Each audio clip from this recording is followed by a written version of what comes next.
छठ माता की जय। आप सभी पर छठ माता की कृपा बनी रहे, इसी शुभकामना के साथ आइए श्रवण करते हैं हलधर हल षष्ठी व्रत कथा।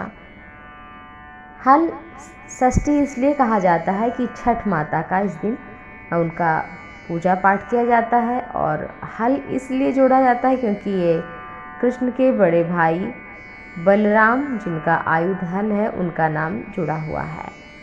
इस दिन अवश्य ही छठी माता की पूजा की जाती है। देवकी माता ने भी अपने बालक की रक्षा के लिए इस व्रत को किया था। इस व्रत को जो भी करता है उसकी संतान की रक्षा होती है। प्रातःकाल स्नान आदि से निवृत्त हुए स्वच्छ वस्त्र धारण करें। इस दिन झरबेरी पलास की शाखा ले आएं और हर छठ को गाड़ दें।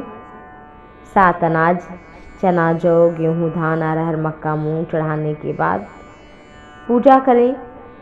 एक लोटा लें, उसमें जल रखें, थोड़ा सा हो तो गंगा जल, उसके ऊपर कटोरी में अनाज, उसके ऊपर दीपक रखें, कुछ दक्षिणा चढ़ाएं और कथा जरूर सुनें।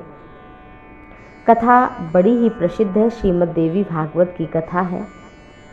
ब्रह्मा जी के पुत्र थे मनु और उनकी पत्नी थी शत्रुपा। उनके 3 पुत्र थे और एक पुत्र का नाम 2 पुत्र थे, तो छोटे पुत्र का नाम था प्रियव्रत, बड़े पुत्र का नाम था उत्तानपाद। जो छोटे पुत्र थे प्रियव्रत, वो तपस्या करने पहाड़ पर्वत पर चले गए। ब्रह्मा जी ने कहा कि तुम्हें इस सृष्टि को आगे बढ़ाना चाहिए, विवाह करना चाहिए, संतान उत्पन्न करना चाहिए।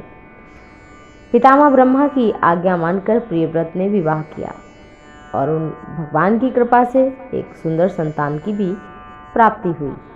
लेकिन वो छठ के दिन भूल गए पूजा करना माता छठी की, जिस दिन बालक की छठी होती है।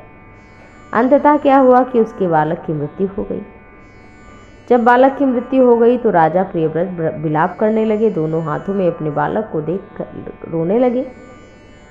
आकाश की तरफ देखकर कहने लगे, हे विधाता, मैंने कौन सा अपराध किया था जिसके कारण हमारा पुत्र जन्म के आज छठे दिन ही मृत्यु को प्राप्त हो गया। और श्मशान लेकर के जाने लगे।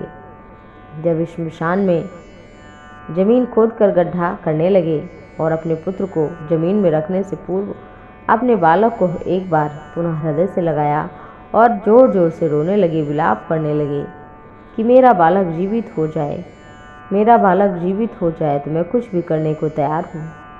ऊपर देखा तो उसी समय एक दिव्य विमान में बहुत ही देवियों के साथ में एक अति सुंदर देवी विमान से नीचे उतर रही थी। वो कौन थी? वो साक्षात छठी मैया थी। राजा प्रियव्रत चरणों पर गिर पड़े और बोले, हे देवी, आप कौन हैं? माता ने कहा कि ये सब हमारी सेविकाएं हैं, मैं छठ हूँ और तुमने अभिमानवश छठी पूजा नहीं की, इसलिए तुम्हारे पुत्र की मृत्यु हो गई। हे राजन, जाओ और मेरी पूजा करो, तुम्हें तुम्हारा पुत्र पुनः जीवित होने को प्राप्त होगा। अपने पुत्र को लेकर घर जाओ। और राजा माँ के चरणों में प्रणाम करके अपने बालक को लेकर के घर गए। रानी के साथ में मिलकर श्रद्धा भक्ति भाव से छठ माता की पूजा की और पूजा पूर्ण होने पर देखा कि उनका बालक जीवित पड़ा है। इस दिन अवश्य ही पूजा करना चाहिए। एक कथा भी आती है। प्राचीन काल में ग्वालिन थी, उसका प्रसव काल बच्चा होने को निकट था। बड़ी व्याकुल थी, दूध दही बेचती थी कि हमारा कहीं ये दूध दही बेकार ना जाए। यह सोचकर कुछ दूर दूध दही का घड़ा लेकर के चली, लेकिन उसके पेट में प्रसव काल की असहनीय पीड़ा होने लगी। झरबेरी के ओट में एक बच्चे को जन्म दे दिया। बच्चा वहीं छोड़कर सोचने लगी, दूध दही बेच कर आती हूँ, और गाय भैंस का मिला हुआ दूध था, वह दूध केवल भैंस का बताकर बेच करके चली आई।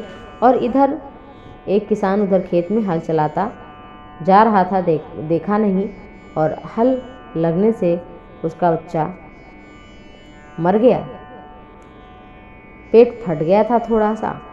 और भगवान का नाम लेकर, छठ मैया का नाम लेकर किसान ने पुनः जोड़ दिया। और इधर जब आकर के देखती है वो, तो किसान तो चला गया होता है। वो आकर देखती है उसका पुत्र मरा मिलता है तो बहुत विलाप करती है। उसे समझ से देर न लगी कि ये हमारे पापों का ही परिणाम है, और जाकर के महिलाओं से बताने लगी, हमने बहुत बड़ा अपराध किया, हमारा बालक इसीलिए मर गया। तो देवियों ने कहा, महिलाओं ने कहा कि हम तुम्हें क्षमा कर देते हैं, छठ मैया तुम्हारे बालक को पुनः जीवित करें, जाओ हम क्षमा करते हैं। और जब आई तो देखा कि उसका बालक उसे जीवित मिला, और उसने ब्रह्म हत्या के समान इस पाप को समझा और कभी ऐसा अपराध न करने का प्रण भी लिया। तो माता छठी संतान की रक्षा करती हैं, दीर्घायु प्रदान करती हैं। इसलिए हर नारी को अपने संतान की रक्षा के लिए अवश्य ही षष्ठी माता की पूजा करनी चाहिए, भगवान श्री कृष्ण बलराम की पूजा करनी चाहिए, और इस मंत्र से माता की प्रार्थना भी करना चाहिए।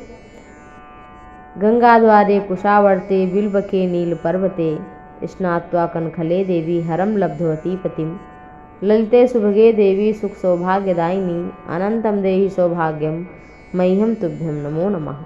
इस मंत्र का जप करके कोई भी माता की कृपा प्राप्त कर सकता है। उसकी संतान की भी रक्षा होगी, धन धान्य में वृद्धि होगी।